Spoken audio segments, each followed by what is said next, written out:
We often think that the biggest breakthroughs start with some kind of eureka moment. But what if they actually begin with a simple, quiet thought? I disagree. Well, this is a story about how one single challenge sparked a whole lifetime of innovation, all built on this one really powerful idea that rediscovery is the essential first step to any great discovery. It all started with these two words. That's it, a simple declaration that set an absolutely incredible life in motion. It's a great reminder, isn't it, that sometimes the most profound journeys begin not with an answer, but with a challenge. And this is the story of HK Anasuya Devi. She was a scholar who just refused to accept a claim that she knew, deep down, was wrong. And in doing so, she ended up forging this amazing path that bridged ancient texts with cutting-edge technology. All right, so let's rewind and go right back to the beginning, to that one moment of confrontation that would end up defining her entire career. Okay, so picture this. The year is 1974, and Anasuya Devi, a Sanskrit lecturer, is reading the super prestigious journal Nature. She comes across this article making a pretty bold claim that the Telugu language was scientifically more efficient for communication than other Indian languages. Now, for Anasuya, who was this deep scholar of Sanskrit, which she saw as kind of the mother of all Indian languages, this claim just didn't sit right. It felt wrong. So she did something pretty extraordinary. She didn't just write a letter to the editor. No, she walked straight into the esteemed Indian Institute of Science to confront the author, Professor B.S. Ramakrishna, face to face. And instead of getting defensive, the professor was apparently amazed by her arguments. He actually conceded that she might be right, but then he threw down a challenge. He basically said, okay, you're right, but can you prove it scientifically? Do you know information theory?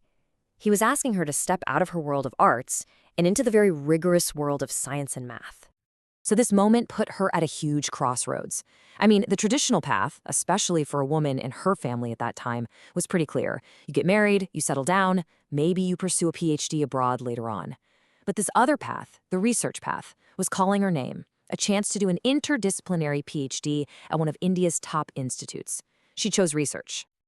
And that one decision led her to the next phase of her journey, an attempt to do something really groundbreaking, trying to bridge two worlds that seemed like total opposites. This question became the heart of her entire thesis. It wasn't just about which language was more efficient anymore. It was about a much, much bigger idea. Could she actually unify the worlds of art and science, of literature and mathematics?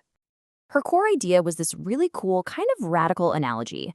She thought, look, if engineers can analyze the unique patterns in fingerprints to identify someone, why couldn't she apply that exact same scientific rigor to find the unique fingerprint of a literary style? It was a totally fascinating new way to look at literature.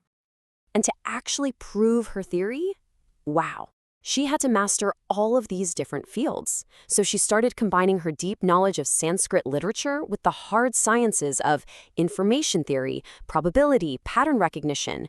She wasn't just studying multiple subjects anymore, she was basically forging a brand new one.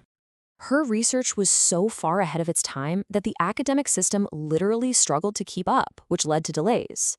But it also inspired this incredible support. I mean, can you imagine your work being so unique that the head of a department offers to pay your fees personally? That's how special everyone knew her project was.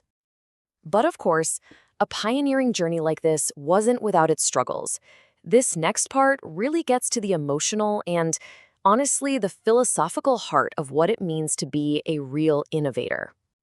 So, like any innovator, Anasuya had these moments of intense self-doubt. She would have a brilliant insight, this amazing breakthrough, only to discover later in her reading that someone else had already published a similar idea.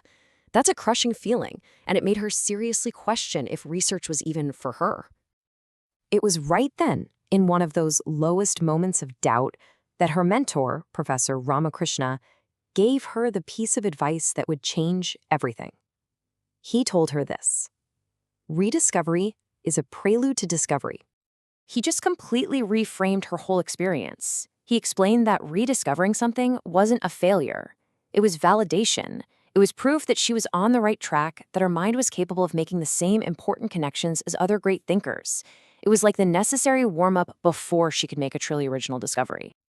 And armed with this powerful new perspective, She went on to build an absolutely incredible and lasting legacy that spanned decades in all sorts of different disciplines. Her unique foundation, this interdisciplinary way of thinking, allowed her to move almost seamlessly across fields that seemed totally unrelated. She went from working on AI and robotics in '84 to remote sensing for the National Space Agency, to then building expert systems for soil science, and then eventually coming full circle to apply her skills to archaeology and ancient inscriptions. I mean, her ability to bridge art and science made her a super valuable expert in just a stunning range of cutting-edge fields. From natural language and pattern recognition to computer vision and expert systems, she just never stopped learning or applying her unique way of thinking to brand new challenges. So, it all comes full circle, right? A journey that started with a passionate defense of Sanskrit linguistics led directly to her building artificial intelligence systems for India's remote sensing satellites. It's just a powerful testament to what can happen when you follow your intellectual curiosity, no matter where it takes you. So the next time you feel like maybe you're just retracing old ground, remember Anasuya's story. And ask yourself this: what rediscoveries in your own life could be the prelude to your next great discovery?